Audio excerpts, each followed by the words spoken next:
perintah memperindah suara itu ada. Dan ini perintah bukan hanya untuk orang-orang yang bersuara bagus, tapi perintah untuk semua umat Nabi. Ya, perintah untuk seluruh umat Nabi. Maka orang-orang yang di luar pondok pun juga hendaknya memperbagus kualitas bacaan Qur'annya. Jadi memperindah suara ini bukan tugas orang-orang yang di pondok atau di rumah tahfiz saja, tapi orang yang sibuk bekerja pun hendaknya dia berusaha untuk memperindah suaranya.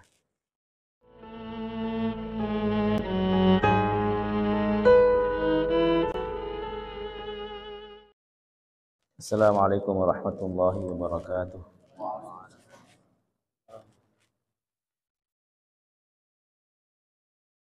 Bismillah, alhamdulillah, wassalatu wassalamu ala rasulillah sayyidina Muhammadin wa ala alihi wa sahbihi ajma'in, amma ba'du. Rabbi yassir wa la tu'assir, rabbi tammin bil khairi ajma'in, ya fattah ya alim ya razzaq ya karim, iftah alaina futuhal arifin, Allah wanfa'na bima 'allamtana wa 'allimna ma yanfa'una wa zidna 'ilman ya rabbal alamin. Allah faqihna fid din wa 'allimna ta'wil wa hdina ila sawa'is sabil, Allahumma amin. Qala al-musannif rahimahullah ta'ala wa nafa'ana bihi wa 'ulumihi fid dharain amin. Faslun fi istihbabi tahsinis sawti bil Qur'an. Ajma'al ulama radhiyallahu anhum minas salafi wal khalafi minas sahabati wat tabi'in wa man ba'dahum min ulama'il amsar a'immatil muslimin 'ala istihbabi tahsinis sawti bil Qur'an wa aqwaluhum wa af'aluhum mashhuratun nihayatal syuhrah fa nahnu mustaghnuna an naqli syai'in min afwaliha.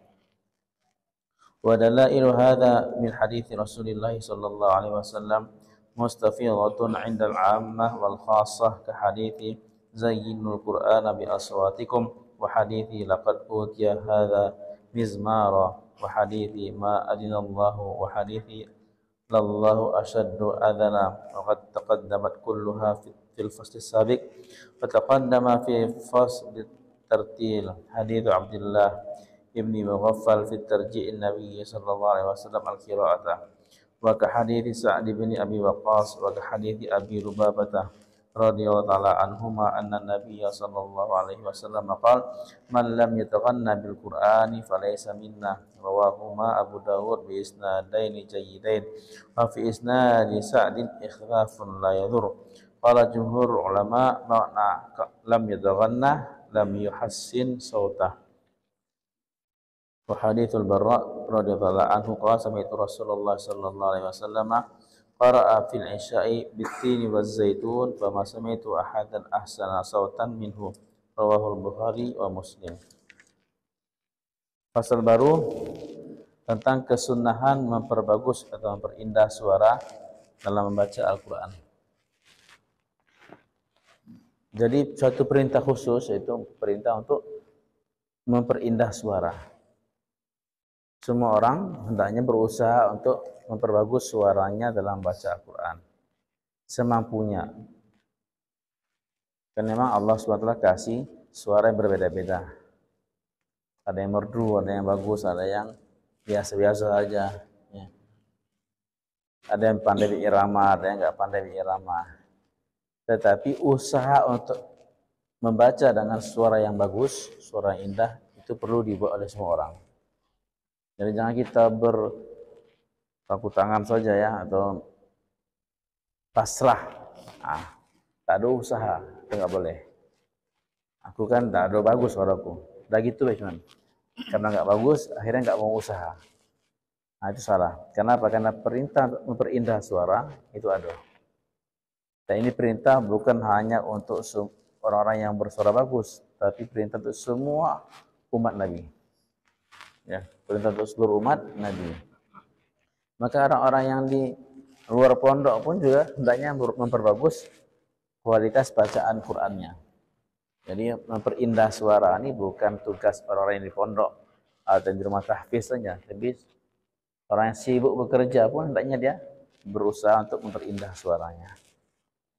Ulama bersepakat, baik ulama salaf atau ulama khalaf daripada golongan sahabat, tabi'in dan setelah mereka, ulama-ulama negeri-negeri, para imam muslimin, tentang hukum sunnahnya memperindah suara dalam membaca Al-Quran. Ya. Dan perkataan mereka, perbuatan mereka masyhur, sangat-sangat masyhur.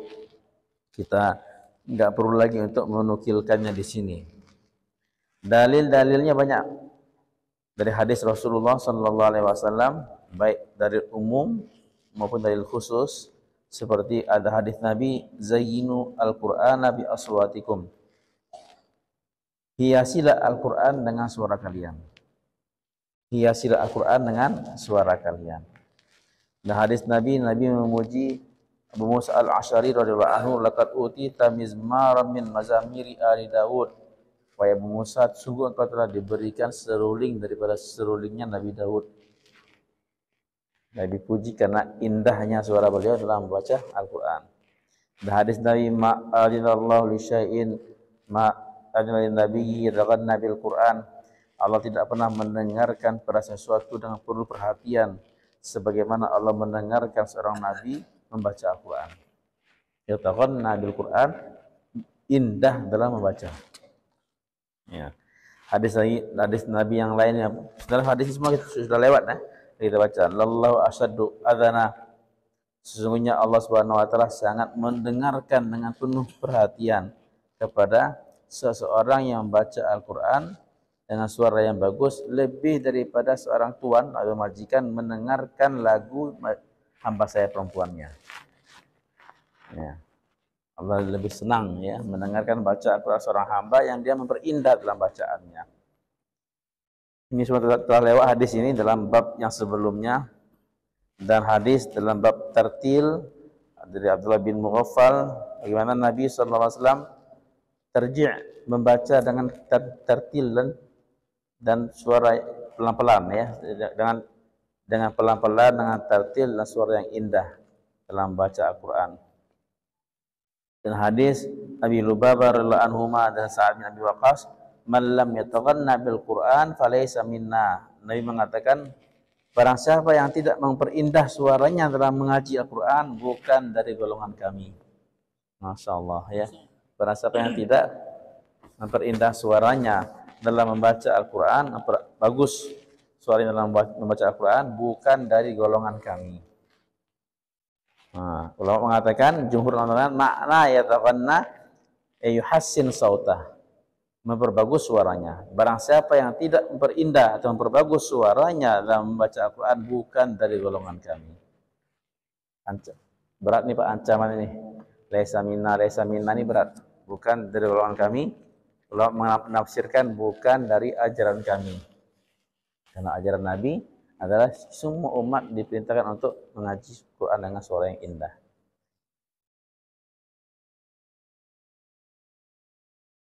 Latih terus suara kita nih, latih terus. Ya.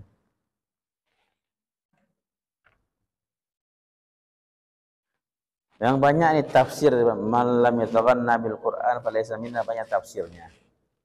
Ada ulama yang menafsirkan, barang siapa yang tidak merasa kaya dengan Al-Quran bukan dari golongan kami. Barang siapa yang tidak merasa kaya dengan Al-Quran bukan dari golongan kami. Artinya masih merasa tak cukup dikasih Quran nih. Ya. Dan Al-Quran ini harta yang paling berharga yang Allah berikan kepada kita nih. Maka seorang hafiz Quran, orang yang belajar Al-Quran, kalau masih geeran, enggak pede, ya, menganggap orang-orang yang berpangkat, bertitel S1, S2, S3 itu lebih hebat dari mereka, lebih wah dari mereka, mereka termasuk orang yang tidak syukur pada nikmat Quran. Ada hadisnya, malam yataghanna bil Quran alaysa minna. Orang tidak merasa cukup dengan Al-Quran bukan dari golongan kami. Maka sangat-sangat disayangkan, sebenarnya ini bukan babnya, tapi kan ada hadis ini, ya, dapat kita singgung sedikit. Sangat-sangat disayangkan ahli-ahli Al-Quran mengemis, minta-minta. Berarti tidak ada istighna dengan Al-Quran, merasa cukup dengan Al-Quran. Bahkan lebih disayangkan lagi, Al-Quran dijadikan alat untuk minta, alat untuk mengemis. Ya. Para pengemis zaman sekarang nih pengemis syariat. Ya, ada yang baca Quran, taruh kaleng di depannya, ngaji dia. Taruh kaleng di depannya. Dia menggunakan Al-Quran untuk ngemis. Tak boleh itu. Taruh beda, ya. Mau nyanyi dia apa salah dia. Terdiam dia, baca nasyid salawat ya. Baca Quran. Laisa minna, bukan dari golongan kami kata Nabi. Jadi dua ada yang mengatakan yataghanna artinya berindah suara, ada yang mengatakan yataghanna dari ghani ya, kaya, merasa cukup. Siapa yang tidak merasa cukup dengan Al-Quran bukan dari golongan kami. Dua makna itu.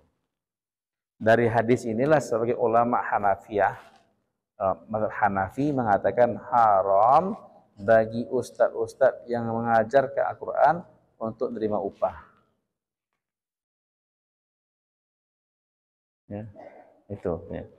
Ustaz yang mengajari Quran tidak boleh menerima upah. Fatwa mereka. Syafi'i sudah kita bahas kan? Boleh. Ya. Sudah kita bahas dalam bab sebelumnya. Dari Sayyidina Barra radhiyallahu anhu, dia berkata, aku mendengar Rasulullah sallallahu alaihi wasallam mengimami kami dalam salat Isya. Nabi baca watini wa zaitun ketika salat Isya itu. Maka aku tidak pernah mendengar seseorang yang lebih bagus suaranya daripada Rasulullah sallallahu alaihi wasallam. Insyaallah. Itu sesuatu yang membuat sahabat itu, Pak, yang membuat sahabat itu senang salat belakang Nabi.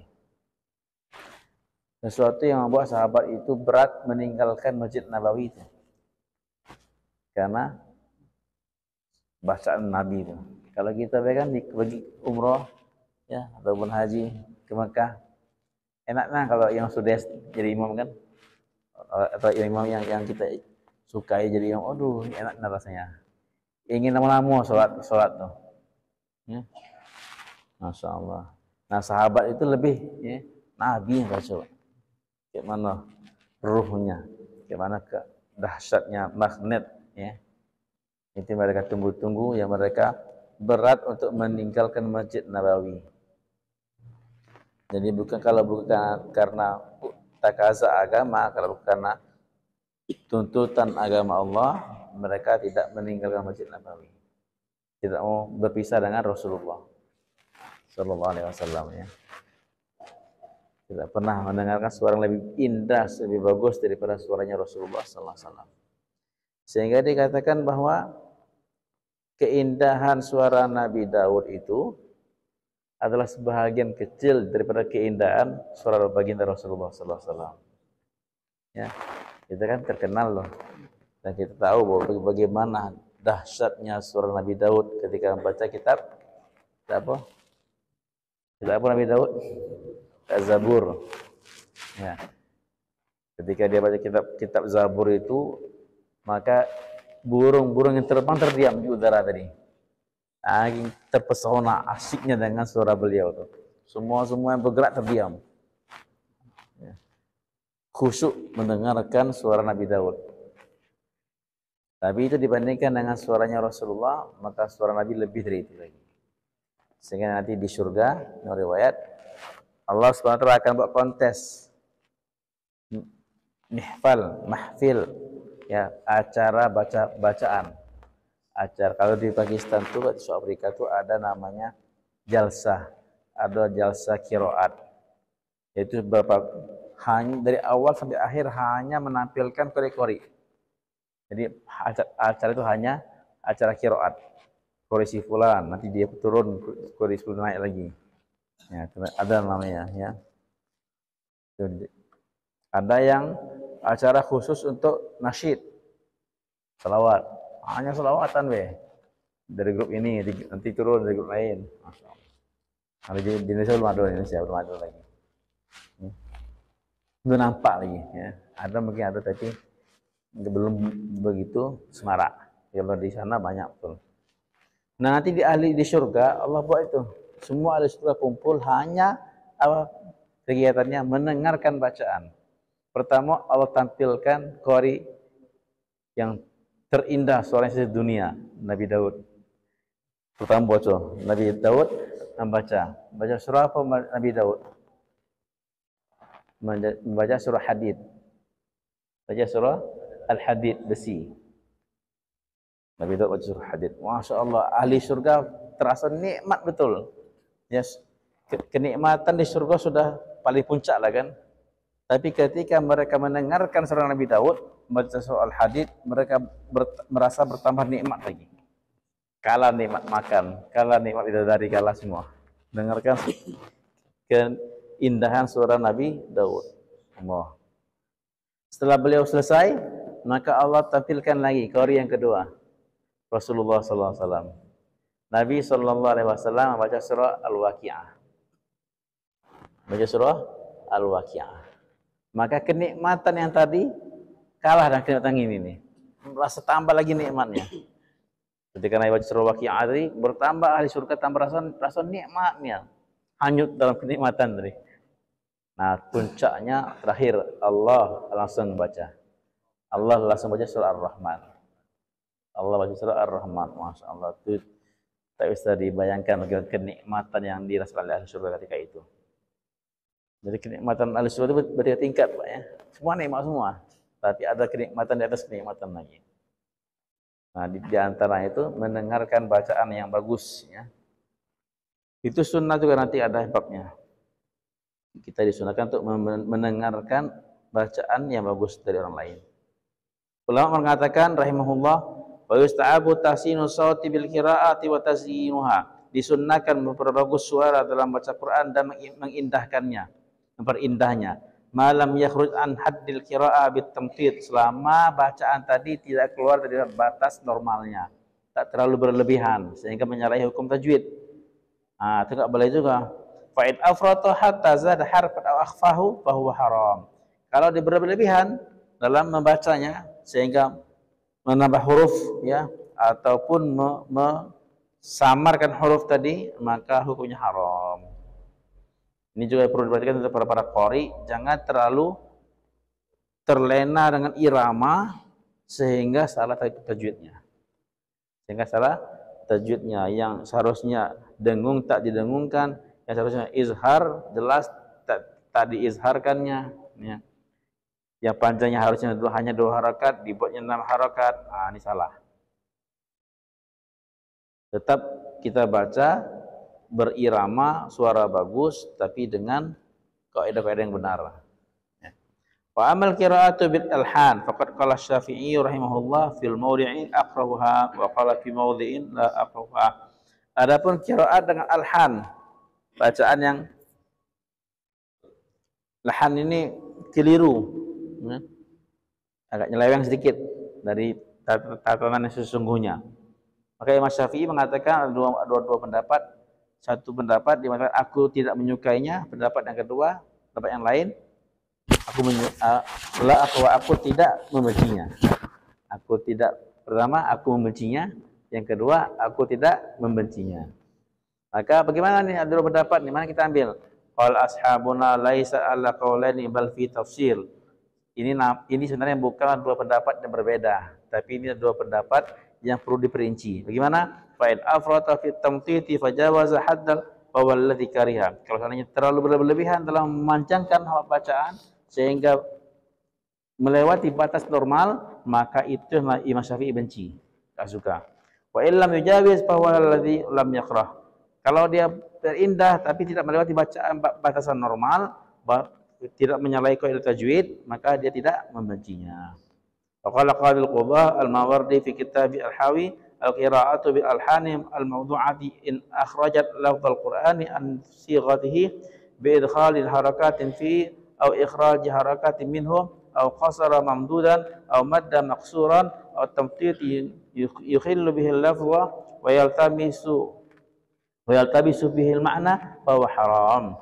Imam Mawardi dalam kitab Al-Hawi lil Fatawi mengatakan bacaan dengan lahan, kesalahan, kalau dia mengeluarkan daripada sighat bentuknya, Al-Quran sesungguhnya, seperti menafsirkan harokat yang salah, ataupun mengeluarkan harokat daripadanya, ya, harusnya berharokat dimatikannya, atau harokat yang fathah didomahkannya, salah-salah baca harokat, ataupun memendekkan yang panjang, yang harusnya pendek dipanjangkannya, atau memanjangkan yang pendek, yang harusnya panjang dipendekkannya, ataupun suatu terlalu panjang suaranya, ya suara panjang dia membaca sehingga lafaz tadi berubah maknanya, bisa merubah maknanya, maka ini semua adalah haram. Ini semua adalah haram. Dan qari'nya yang membacanya menjadi fasik. Menjadi wa yafsuku bihil qari'nya menjadi fasik hukumnya. Wa ya'tham bihil mustami', dan orang yang asik mendengarkannya berdosa.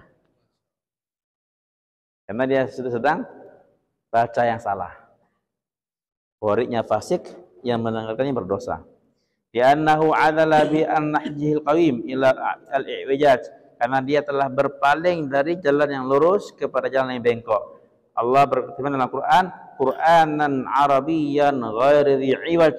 Ini Quran dalam bahasa Arab yang tidak ada bengkoknya, lurus. Dalam bacaan itu juga dalam bacaan, ya. Sedangkan dia ini baca dengan telah menyeleweng dari yang sesungguhnya. Iwaj itu menyeleweng, bengkok, ya.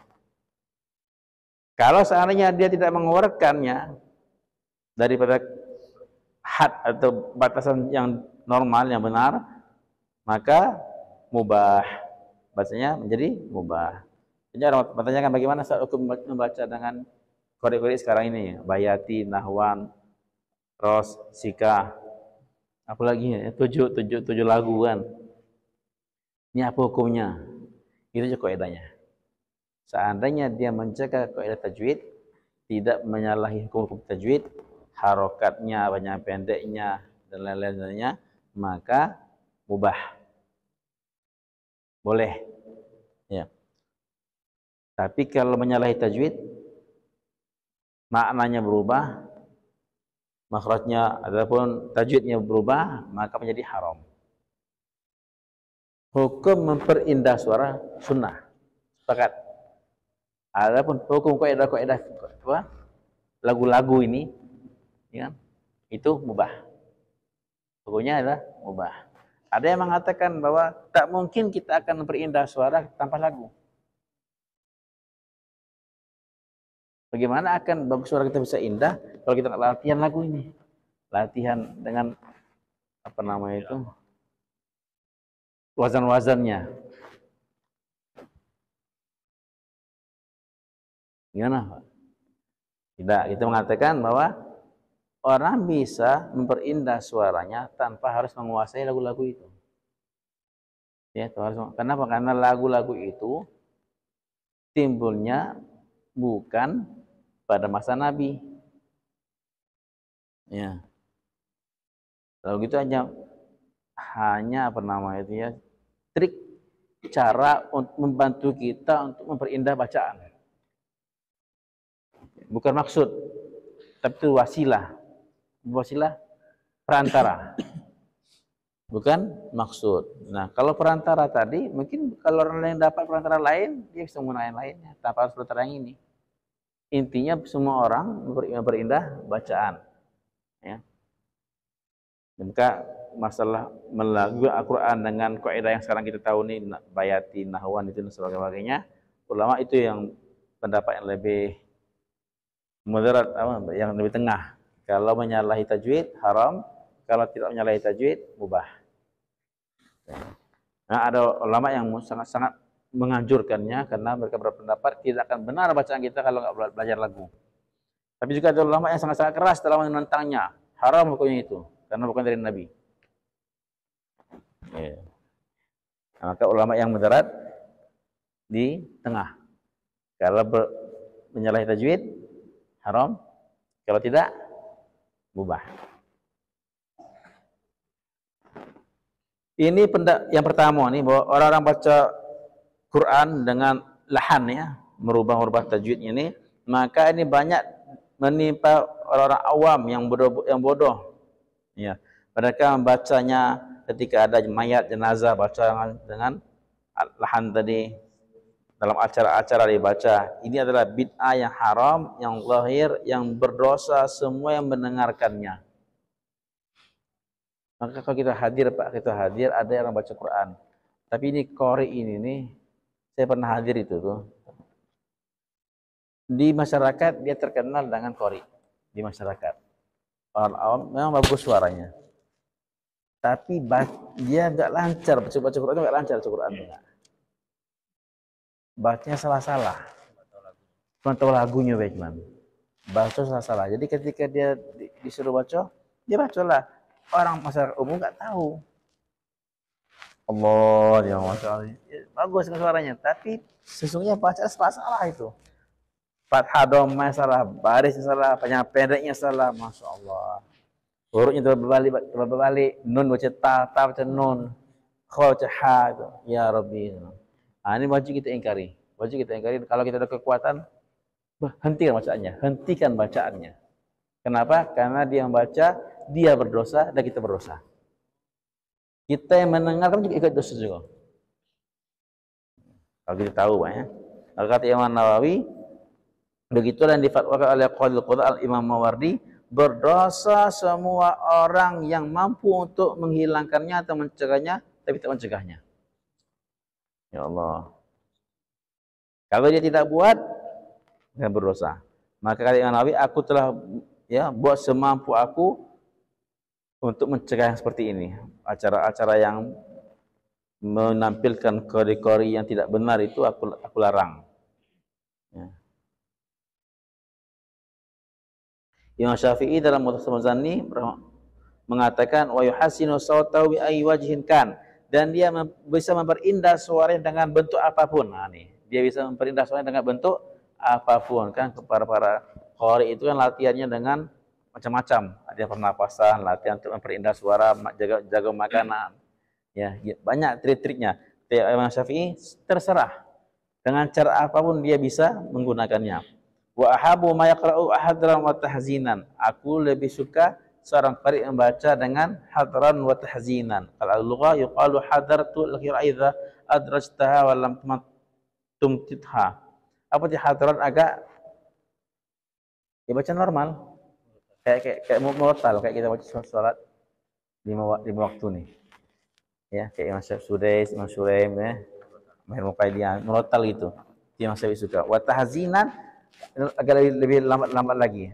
Suara halus, suara lembut, suara orang sedih.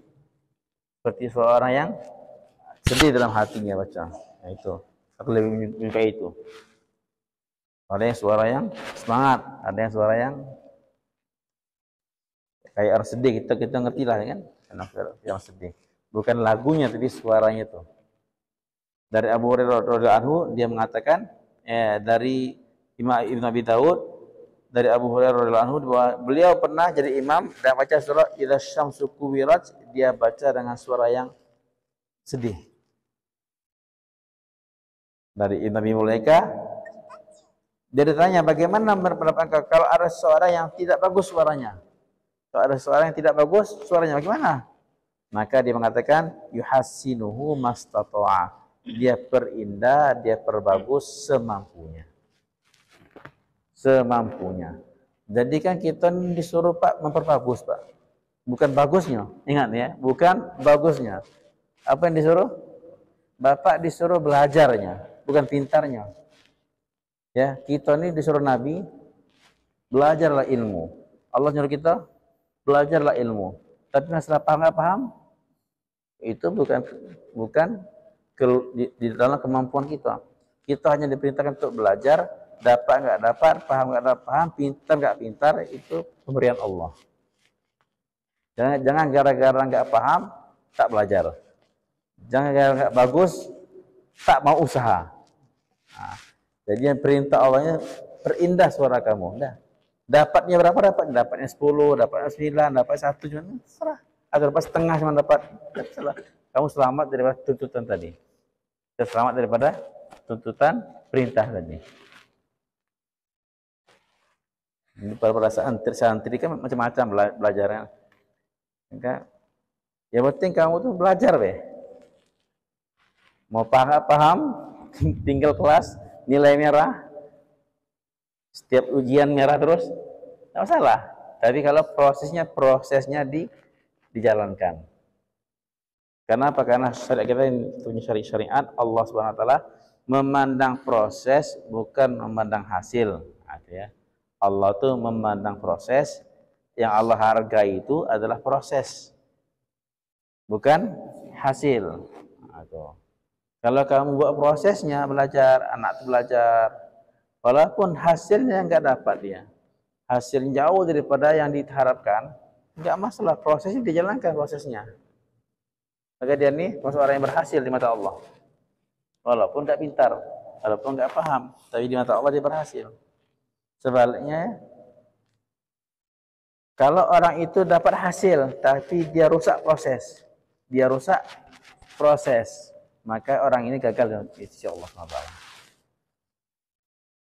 Kalau orang nak beli nilai, pokok dia enggak belajar, enggak, tapi pas nilai hebat dia. Tinggi nilai dia. Kenapa dibelinya? Dia proses belajar dan jalankannya.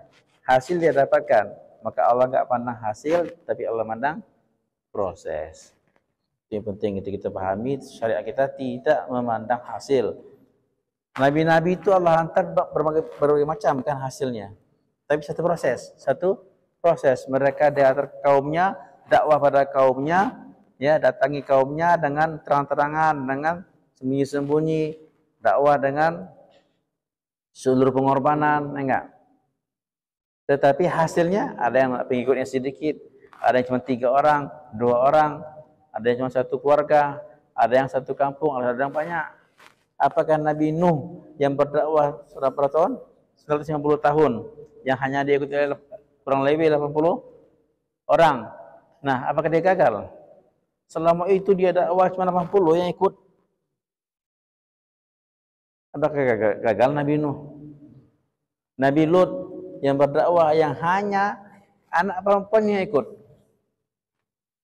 Hanya anak perempuannya ikut beliau. Istri enggak ikut. Istrinya enggak ikut, semua kaumnya enggak ikut. Apakah Nabi Lut gagal? Kalau lihat hasil gagal mereka. Kalau lihat hasil. Jadi kau selama ini apa kau buat nih? Kau segini-gini bagaimana dapat? Kalau lihat hasil, tapi Allah tidak memandang hasil, Allah memandang proses. Semua nabi sama mata Allah. Nah. Bukan lihat hasil, tapi lihat proses, Pak. Maka kita yang penting anak nih, Pak, bukan pintarnya, tapi prosesnya dijalankan. Di pondok dia belajar, mentaati peraturan pondok, diikutin, kelas-kelas itu diikutinnya. Walaupun bebal, otak dia bebal nih, ayatnya masuk enggak? Diterangi sekali, 2 kali, 10 kali diterangi belum masuk juga, tapi dia enggak melanggar, dia masuk, ya, tak masalah. Nanti Allah bukakan nanti. Di mata Allah ini orang mulia nih. Jangan sekali-sekali kita, maka dalam dakwah pun kita tidak disuruh masing-masing kita, jangan lihat hasil, tapi lihat prosesnya. Kamu berdakwah ya, 2,5 jam setiap hari, musyawarah, terus maqami dibuat, intiqadi dibuat. Tapi enggak ada yang ikut di kampung kita. Enggak ada yang ikut. Saya 10 tahun saya buat usaha dewean terus. Satu pun enggak ikut. Kamu berhasil. Kalau kamu jalani proses. Jika kamu Ustaz Lutfi almarhum mengisahkan, kasih permisalan seorang khatib khutbah yang sudah tua, suaranya lembut, isi khutbahnya enggak menarik, suaranya lembut. Hadirin, marilah kita tingkatkan takwa kepada Allah Subhanahu wa taala. Baru sebentar dia ngomong, orang tidur, jamaah tidur. Jamaah Jumat tidur semua. Khatib ini dengan khutbahnya membuat orang tidur. Satu anak muda naik motor di luar masjid. Tidak Jumat dia. Dia ugal-ugalan, Meng, mong. Dengar suara motornya itu orang terbangun. Astagfirullahaladzim. Mana mulia, Pak? Mana yang bagus? Khatib yang membuat jamaah tertidur atau anak muda tadi yang membuat jamaah beristighfar? Mana yang bagus, Pak? Kalau orang memandang hasil, akan mengatakan bagus itu anak muda tadi kan? dengan ugal-ugalan dia, dengan suara motor dia, membuat jamaah beristighfar, terbangun. Kalau lihat hasil, Pak. Tapi Allah SWT tak lihat hasil. Kalau lihat proses. Seandainya khotib itu mati ketika khutbah, ada gempa menimpa atap masjid kepala dia, mati ketika khutbah, ini khotib husnul khotimah atau su'ul khotimah? Mulia mati ya? Ahli syurga insyaAllah. Anak muda tadi ada gempa, mati dia. Terjatuh dari motornya, nabrak tiang listrik, mati. Mati apa tuh? Su'ul atau husnul khotimah? Su'ul khotimah, walaupun hasilnya orang istighfar. Dia nih orang istighfar. Ini khotib membuat jamaah tertidur. Tapi prosesnya ini benar, itu salah. Allah syariat tidak memandang hasil, tapi memandang proses. Maka itu kita buat deh yang diperintahkan. Kata Allah, kata Nabi, hasinu, zayyinu aswatakum bil Quran. Indahkanlah, hiasi Quran dengan suara kalian. Ya sudah, kita belajar usaha memperindah suara. Ingat. Insyaallah Pak ya. Walaupun hasilnya masih gitu-gitu-gitulah. Apa kata istri? Abang dia lebih bagus bang. Dia lebih bagus daripada ngomong. Tak masalah Pak ya. Karena Allah memandang proses, tidak memandang hasil. Tapi juga ada kaidah, hasil tidak akan mengkhianati proses. Ada kaidah itu. Hasil tidak akan mengkhianati proses. Kalau kamu jalankan proses dengan benar, pasti hasil benar juga. Ya. Mengapa hasilnya salah? Karena proses ada yang salah. Semoga Allah kasih pahaman insyaallah.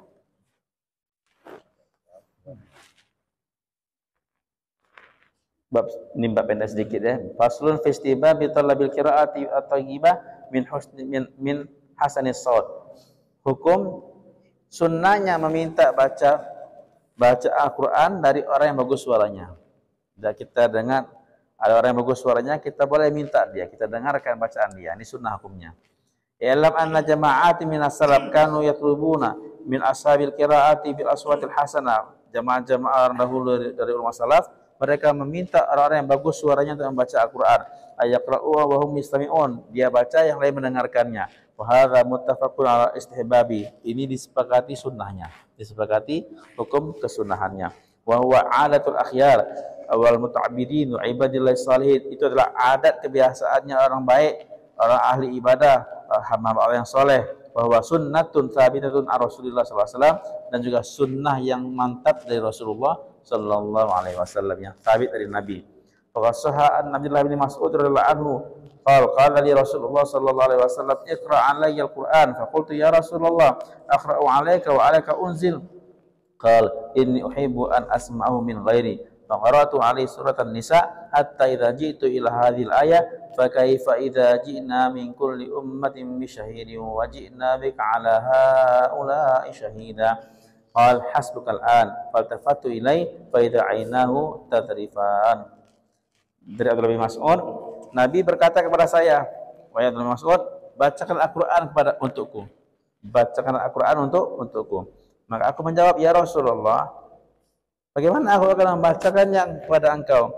Sedangkan Al-Quran diturunkan untuk engkau, ke atas engkau. Maka Nabi mengatakan, sesungguhnya aku suka untuk mendengarkannya dari selainku. Aku suka untuk mendengarkan dari orang lain. Maka kata Abdullah bin Mas'ud, aku memulai membaca surah An-Nisa. Surah An-Nisa sampai kepada ayat ini. Fa kaifa idza ji'na min kulli ummatin bi syahid. Bagaimana apabila kami datangkan dari setiap umat itu ada saksi-saksi, dan kami datangkan engkau wahai Muhammad atas seluruh mereka itu saksi. Jadi nanti Allah Subhanahu wa taala akan panggil para nabi. Panggil para nabi. Apakah engkau telah sampaikan risalahku kepada umatmu? Kata nabi-nabi, sudah ya Allah. Kalau tanya pada umat-umat yang ingkar tu, apakah ada nabi datang pada engkau menyampaikan risalahku? Kata umat tadi, tidak ada ya Allah. Mereka mengingkari. Sudah ya Allah. Kata nabi ini. Mereka bilang, umat bilang, Tidak ada mereka dakwah kepada kami ya Allah. Maka kata Allah, wahai nabi-nabi, ada enggak saksi di antara saksi yang kamu miliki? Siapa saksi kamu yang menyaksikan kamu bahwa kamu telah menyampaikan risalahku pada umatmu? Nah, tak ada yang menjadi saksi. Maka apa? Umat Nabi menjadi saksi. Kami ya Allah bersaksi bahwa para nabi telah menyampaikan risalahnya kepada umatnya. Dari mana kalian tahu? Sedangkan kalian hidup setelah mereka. Maka kata kita ni, kata umat Nabi, kami tahu dari perkataan Nabi kami. Dan dalam Al-Quran, Nabi kami menyampaikan, ya, mengulaskan kami bahwa para Nabi telah menyampaikan risalah engkau. Maka kata Allah pada umat kita tadi, ada umat Nabi Muhammad, kalian mengklaim bahwa Nabi kalian menyampaikan ini. Mana saksinya? Baru Nabi sallallahu alaihi wasallam jadi saksi. Saya ya Allah saksi. Saya telah menyampaikan risalah engkau Al-Quran kepada umatku. Nabi saksi kunci. Saksi kunci. Umat Nabi menjadi saksi ke atas Nabi semuanya. Dan Nabi Muhammad menjadi saksi atas umatnya. Umatku benar. Kita nanti menjadi saksi, ya Allah, ini para Nabi benar. Para Nabi benar. Dan kita ini akan dibenarkan oleh Rasulullah SAW. Ya Allah, umatku benar. Nah, jadi ini ayat kisah tentang fadilah Nabi nanti di hari akhirat. Baru nampak bahwa Nabi itu orang yang paling penting di akhirat nanti. Ya. Allah Akbar. Maka kata Nabi, ketika saya baca sampai ayat itu, Nabi hasbukal cukup sekarang, cukup. Nah, aku melihat pada Nabi, fa idza aynau tatrifan. Maka kedua mata Nabi mengalir air mata, nangis Nabi. Nabi menangis mendengar bacaan Abdullah bin Mas'ud radhiyallahu anhu. Imam Darimi meriwayatkan dari Umar bin Khattab radhiyallahu anhu bahwasanya dia berkata kepada Abu Musa al-Asy'ari, "Takirna Rabbana." Nah, Sayyidina Umar sering berkata kepada Sayyidina Abu Musa al-Asy'ari, "Wahai Abu Musa, ingatkanlah kami kepada Tuhan kami." Ingatkan kami kepada Tuhan kami. Maka mulailah Abu Musa membaca Quran. Kenapa? Dengan baca Al-Quran kita menjadi ingat kepada Allah Subhanahu Wa Taala. Masya Allah. Kebiasaan Sayyidina Umar ya. Bahkan ada sebahagian orang-orang terdahulu, orang soleh yang meninggal dunia ketika mendengarkan baca Al-Quran. Masya Allah, meninggal dunia ketika mendengar bacaan Al-Quran. Allah maja'alna minhum. Sebagai ulama mengistihbabkan, mensunnahkan ayustaftaha majlis hadis Rasulullah SAW wa yuhtama bi qiraati qari'in hasanas saut ma tayassara min Quran. Majlis-majlis agama itu sunnahnya dimulai dan diakhiri dengan Quran. Di Indonesia kan alhamdulillah kita mulai dengan Quran, dan ada nanti qari yang membaca Al-Quran. Sudah bagus ya. Dimulai dengan baca Al-Quran. Kalau bagus lagi di awal dengan Quran dan nanti terakhir dengan baca Quran juga. Tsumma inna ya bagi lil qari fi hadhihi al-mawatin ay yaqra'a ma yaliqu bil majlisi wa yunasibuh. Nah, hendaknya qari yang baca Quran itu membaca ayat Quran yang munasib sesuai dengan acara pernikahan. Baca tentang kematian enggak cocok. Ingat, qari ini masih mengerti juga ini acara pernikahan, maka baca ayat-ayat tentang pernikahan surah An-Nisa, ingat. Soalnya akikah anak, baca tentang pernikahan, enggak cocok juga. Acara Maulid Nabi, acara Isra Mi'raj misalnya kan, nuzul Quran, baca ayat-ayat yang sesuai dengan momennya. Kadang-kadang yang tahu cuma itu, yang tahu cuma itulah yang tahu cuma satu, itulah cuma yang tahu. Semua acara itulah di pantaknya enggak. Nah, ini enggak bagus ya. Dia baca sesuai dengan kondisinya. Wa antakuna qira'atu fi ayatil khaufi war raja wal mawa'idhi wat tashhidi fid dunya wa targhibi fil akhirah wa ta'ahu biha wa qisaril amal wa makarimul akhlaq. Ini bagi orang yang ngerti bacaan ini tadi targiban untuk takut pada kampung akhirat, takut kepada Allah, harap kepada Allah, zuhud pada dunia, ya, rindu pada kampung akhirat, dan memendekkan angan-angan, dan baca-bacaan yang menunjukkan tentang hak yang mulia. Insyaallah. Ada pertanyaan? Ini mungkin pengaji kita yang terakhir ya sebelum Ramadan. Nah, minggu depan kita nggak ada ngaji lagi. Nah, masuk Ramadan. Insyaallah kita sambung lagi setelah Ramadan lah. Minggu depan sudah 1 hari 2 hari lagi tinggal. Persiapan lah. Ya. Insyaallah. Mungkin kita sambung lagi insyaallah setelah Syawal. Ini sudah setengah nih kita nih. Lebih dari setengah kita ngaji. Ada pertanyaan? Dah cukup insyaallah. Subhanallah bihamdihi subhanallah asyhadu an la ilaha illa anta astaghfiruka wa atubu ilaik. Assalamualaikum warahmatullahi wabarakatuh.